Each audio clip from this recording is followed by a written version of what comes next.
Hello నమస్తే welcome to day 28. నేను మీ రాహుల్ నా మాన నేను రెడీ అవుతుంటే ఈరోజు రోజంతా గోదావరిలో మాట్లాడాలని ఛాలెంజ్ వచ్చింది. యాక్సెప్ట్ చేసేద్దాం రండి.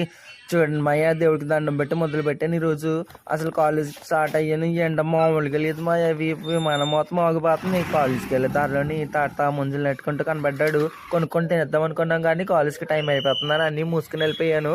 కాలేజ్కి వెళ్ళి నచ్చే పాట ఏదంటే అంటే ఈ చెట్లే మాయా, ఎందుకంటే చల్లగా ఉంటాయి.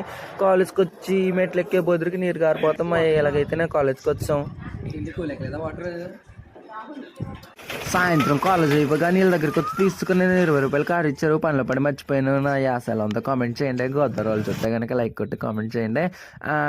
ముంజలు తినడానికి ఎంత బాగుంటాయి, తొక్క తీయడానికి అంతే కష్టపడాలండి. కానీ ఒకసారి తీసిన తర్వాత కష్టమంతా మర్చిపోయానండి. ఆ ముంజని తీసుకుని నోట్లో పెట్టుకుని వెళ్తే ఎంత బాగుందో, అసలు స్వర్గంలో అనిపించింది. లోపల నీళ్ళు చాలా తీయగా ఉన్నాయండి. మీరు ముంజలు తిన్నారా లేదా కామెంట్ చేసండి.